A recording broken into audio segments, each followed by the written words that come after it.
Okay, let's think about this. What makes a room feel just right for you? Or, why do some places feel so warm, so harmonious, and others just seem, well, a bit off? Today we're going to dive deep into James Michael Howard's amazing book, Atmosphere, The 7 Elements of Great Design. And honestly, it holds some really fascinating answers, kind of a shortcut to understanding those invisible things that make great spaces work. That's exactly right. Our mission here really is to unpack what's inside Atmosphere. It's elegant, full of incredible images, but we want to pull out the key insights, those nuggets of wisdom about timeless design, and reveal those subtle principles, the often invisible bits that make a room feel truly resonant, not just look good. Okay, so who is James Michael Howard, our guide on this journey? Yeah. What makes his viewpoint so, valuable? Well, Howard's an award-winning designer, decades of experience, and he's really known for this knack he has, blending classic elegance with something quite modern. It creates this feeling. People often call it quiet luxury. And Atmosphere, the book, it basically distills his whole philosophy down into these core elements he believes are essential for great interiors. Right, and the book itself, it's published by Rizzoli. That usually signals top quality, doesn't it? It definitely works as a beautiful coffee table book. Stunning visuals, but you'd be missing the point if you just flip through the pictures. Oh, absolutely. Yes, it's packed with gorgeous photos of his own projects, perfectly styled. But the real magic of Atmosphere is how it breaks down why those rooms succeed. It sort of deconstructs the choices, explains the principles behind them, so you get the how and the why behind all that beauty. So how does he do it? How does he create this palpable atmosphere in a home? Mm. He boils it all down to 7 elements. Powerful, connected elements. And when they're harmonized, thoughtfully put together, that's when you get that distinct feeling. Should we uh, get into them? Let's do it. He starts with style, but he reframes it completely. For Howard, style isn't about, chasing the latest trend or a specific look. It's more about uncovering the authentic character of the space itself, understanding its bones, its history, maybe, and letting its own personality shine through, often by mixing old and new things together. That's interesting. So style is less about forcing something onto a room and more about finding what's already there. Okay, so from that foundation, he moves to scale. Now, a lot of people just think big or small, right? But Howard seems to go deeper. What's his take?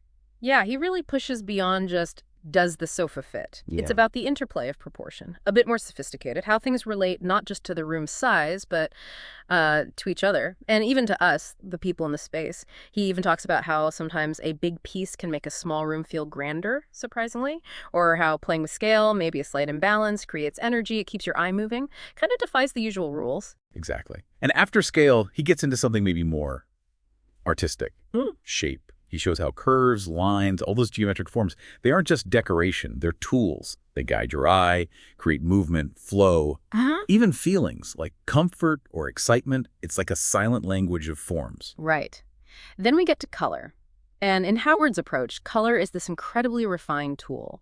He talks about how a sophisticated palette can create subtle harmony or maybe dramatic contrast, how it changes the mood, the energy. It's definitely not about just splashing bright paint around randomly. It's about understanding color psychology, its emotional weight in a room. It's amazing how much impact a really considered color choice can have. Okay, so from color, he moves to pattern. What's the role of pattern for him? He calls pattern the rhythm of design. Interesting way to put it. He focuses on how prints, motifs, even textures interact. The goal isn't to overwhelm, make it too busy. It's about adding visual interest, depth, layers that catch the eye without feeling chaotic. He often uses patterns to kind of link different elements together, unify the whole look. And talking about texture, that leads right into element 6, texture. This is the touchy-feely stuff, right? The richness materials bring. Exactly. Texture is what invites touch. It adds this crucial sensory layer. Howard really emphasizes using varied textures. Think smooth silk next to rough linen, or cool stone against warm wood. How that mix seriously boosts the feeling of comfort or luxury or maybe even a rustic vibe. It makes the experience richer, multi-sensory. And then the final one, which he suggests might just be the most important, light. I mean, it feels obvious light is important, but how does Howard make it profound? Well, Howard's genius with light isn't just about overall brightness, it's about layering. He masterfully uses different light sources. A little accent lamp on some art, a task light for reading, all designed so you can shift the whole mood of the room, from practical daytime light to something much more intimate at night. He often points out that it's the lack of harsh, flat overhead light that really creates atmosphere. And he's super aware of natural light, too, how it changes color across the day, and how that totally affects how you perceive the room. What's really cool here is that this book isn't just for pros. Yes, designers will get a lot from it, obviously. But it feels like it's written for homeowners, too. People doing DIY decorating, maybe even folks in real estate. The language is pretty straightforward, and like we said, the visuals, wow, they really help. Each chapter has practical tips alongside the deeper ideas. Well, yeah, what does this all boil down to for you listening? What are the main takeaways from Howard? Well, one big thing he hammers home is that interior design is fundamentally emotional.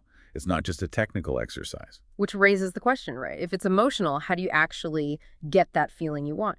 Howard says balance is everything, and he means the sophisticated balance between all those elements, shapes, sizes, colors, textures, all working together.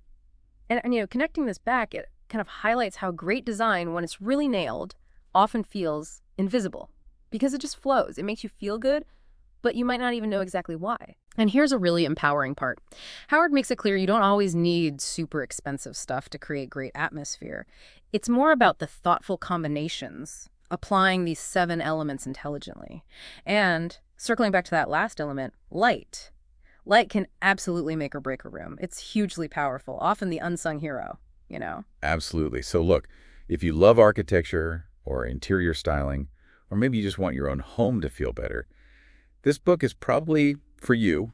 It'd also be a fantastic gift, I think, for design students or maybe new homeowners. Gives a solid foundation without being too academic or full of jargon. And the pros of atmosphere, we've touched on them. Mm. Really beautiful photos. It breaks down complex ideas pretty easily, and you can actually apply this stuff to real spaces. Plus, the book itself is just nice. Great quality production, feels good to hold and read. Okay, but downsides. Anything to be aware of? Well, maybe a couple of things. It does have a bit of a higher price tag, being a Rizzoli book, and it's definitely more about inspiration and understanding the why rather than a step-by-step DIY guide. You won't find checklists or templates in there.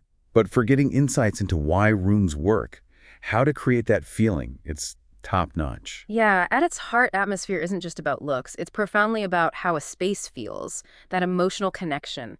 That's what great design nails. It really reinforces that smart combinations, not just pricey items, are the key. And again, light plays such a starring role. So understanding these 7 elements really empowers you. It makes it clear design is emotional, not just technical. And getting that balance right, shapes, sizes, colors, textures, that's crucial. Which leads to a final thought, maybe something for you to chew on. If great design is really about creating a feeling, how could understanding these 7 elements help you consciously design the emotions, not just in your home,